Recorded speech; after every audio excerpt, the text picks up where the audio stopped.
fait beaucoup de choses. Enfin, moi, à la différence de certains collègues, je ne suis pas tombé dans les FOL quand j'étais petit.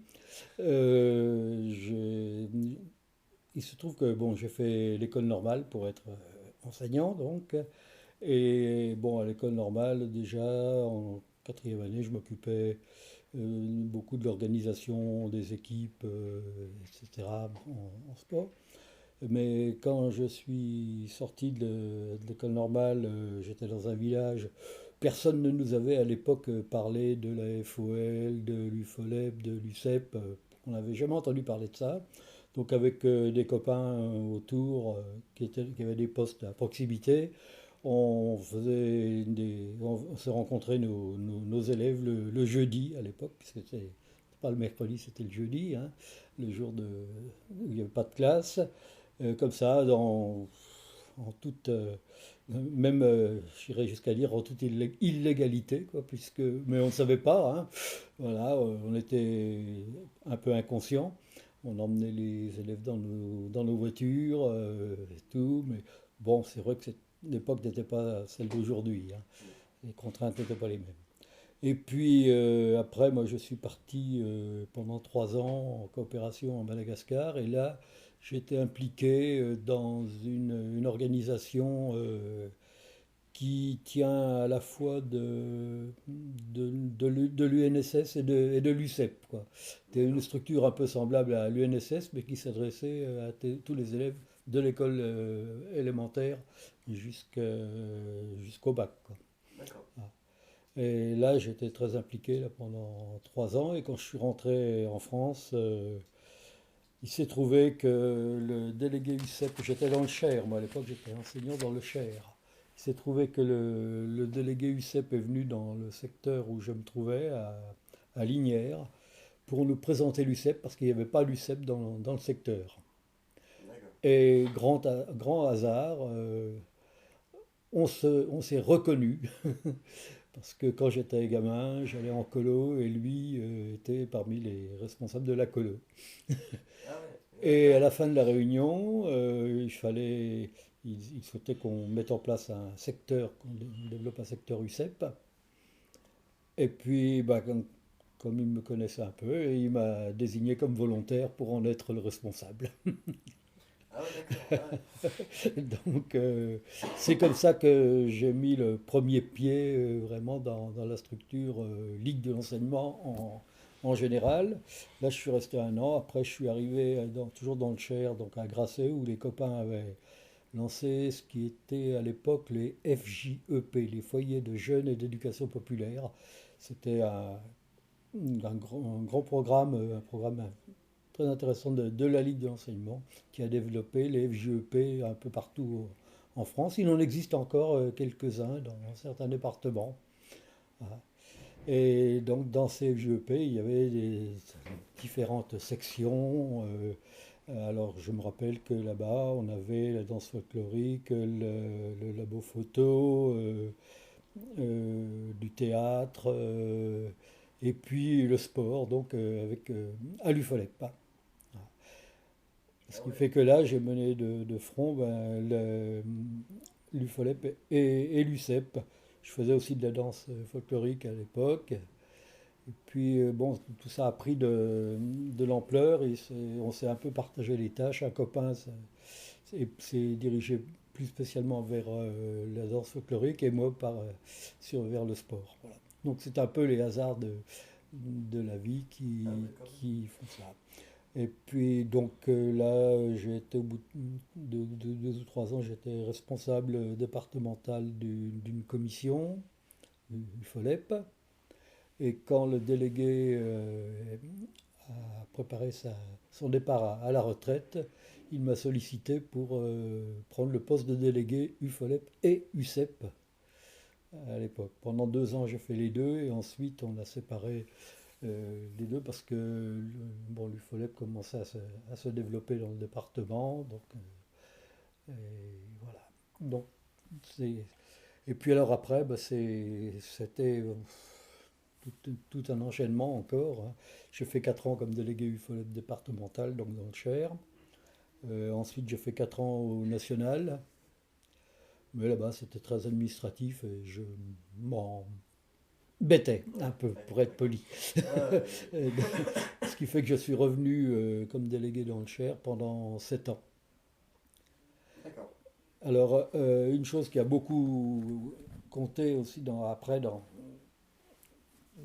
ma carrière et dans ma vie, c'est que pendant les 4 ans à Paris, j'ai découvert les activités à l'international, puisque j'étais chargé en arrivant du franco-allemand, dont j'ignorais tout absolument à ce moment-là.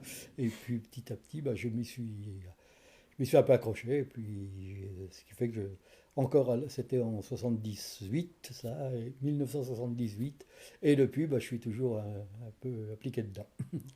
Voilà. Et puis La donc, vache. après 89, là, j'ai arrêté la délégation UFOLEB. J'avais besoin de souffler un peu.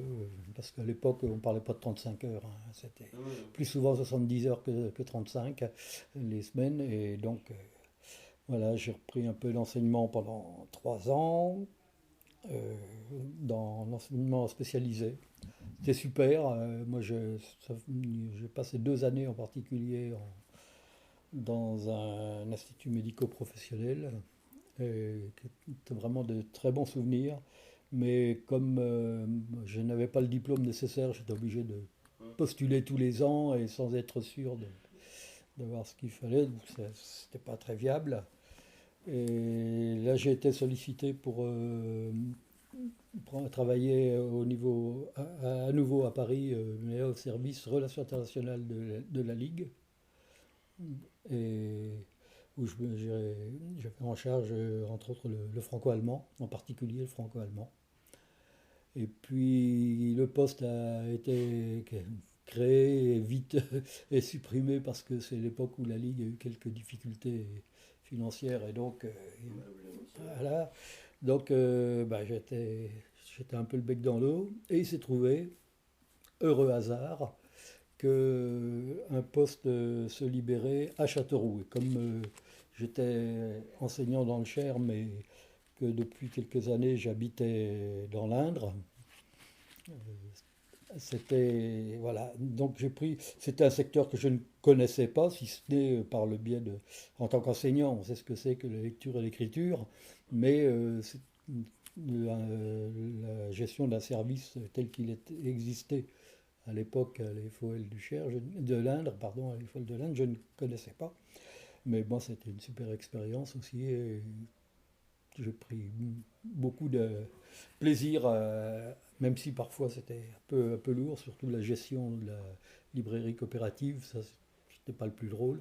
Mais bon, ça faisait partie d'un tout, hein, qui permettait de développer ça aidait bien pour développer un certain nombre de programmes, entre autres d'intervention des auteurs dans les écoles, et l'organisation du Salon du Livre de Jeunesse.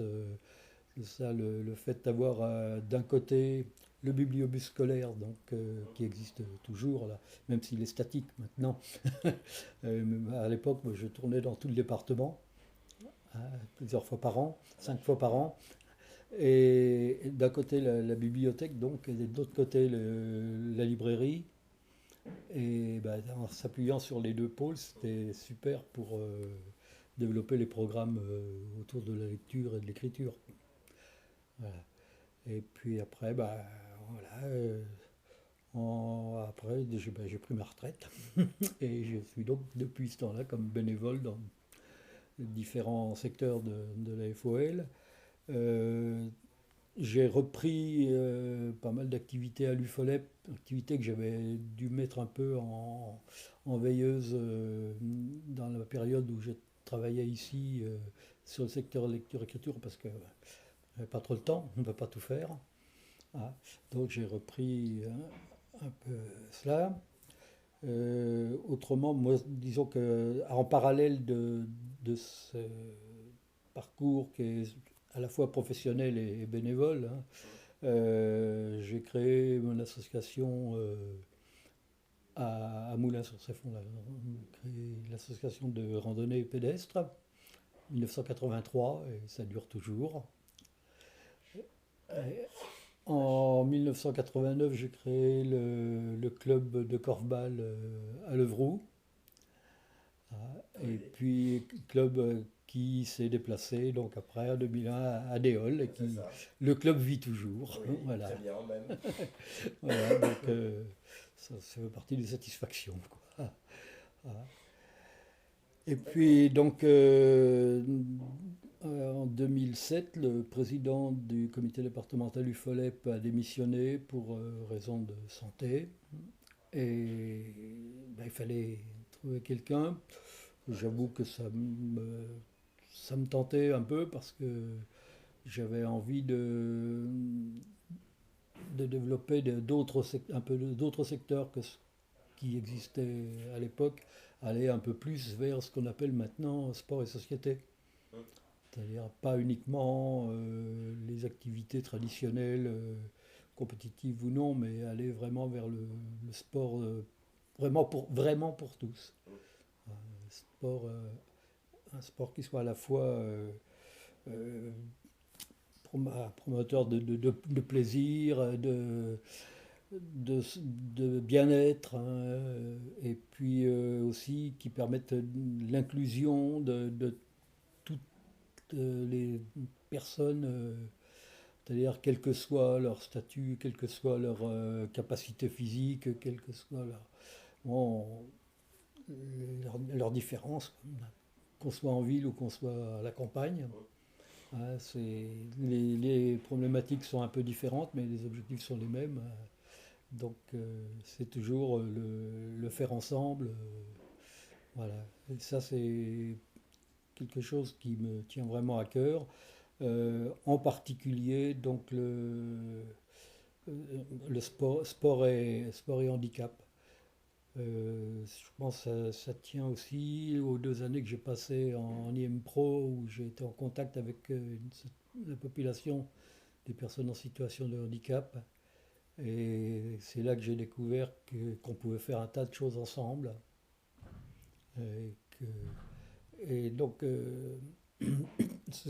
maintenant, c'est un point important, même si c'est pas le seul, hein, dans la politique qu'on mène à l'UFOLEP actuellement dans l'Indre. Ah bah, arrêter l'UFOLEP quand je ne pourrai plus. Ouais, d'accord. Arrêter la présidence, ça par contre, c'est acté, c'est mars 2017. Des grands projets qui vont venir, bah, je pense que les, les nouveaux projets, ce sera un peu à mon successeur Hum, à les finir. Moi, personnellement, mon objectif, c'est plutôt d'affiner, d'aller un peu plus loin, de faire aboutir les projets qu'on a lancés. Bon, je parlais sport et handicap, donc le projet de caravane de sensibilisation à la fois au handicap et aux possibilités d'intégration des personnes en situation de handicap. Donc ce projet de caravane, ça fait bien 3 ans que je, que je l'ai impulsé. hum. Il est sur le point d'aboutir. On devrait inaugurer là, avant la fin de l'année 2016 le circuit, le circuit de. euh, il m'a perturbé là. Pas de Un souci, hein. circuit mobile donc de sensibilisation au handicap. Donc il y aura 2 objectifs. Le premier, donc, c'est la sensibilisation en, en elle-même en direction du monde associatif, hein, des collectivités locales, etc. Faire prendre conscience des problèmes Hum, que rencontrent les personnes en situation de handicap. Et le deuxième objectif, qui pour nous est très important, c'est un peu la raison de notre action, c'est de montrer que l'on peut pratiquer des activités tous ensemble, c'est-à-dire autour du circuit mobile qu'on va installer de place en place dans les communes, dans les assos, etc. On va proposer des activités, des ateliers d'activités à pratiquer ensemble. Il y a un certain nombre d'activités sportives de jeux sportifs qu'on peut faire ensemble. Et alors ce projet-là, on le développe en partenariat très étroit avec l'Association des paralysés de France, Oh, la paix. voilà, D'accord. avec l'APF. Voilà. Et D'accord. ça, donc, c'est... Autrement, bon, maintenant, on est dans le domaine sport-santé, dans le sport en milieu rural. C'est pour ça qu'on a recruté aussi des animateurs sportifs, hein. Il y en a un qui travaille plus sur le milieu urbain, une jeune milieu urbain, et une la dernière arrivée, qui travaille plus, enfin, qui oriente son travail un peu différemment, en particulier en direction du monde rural, quoi.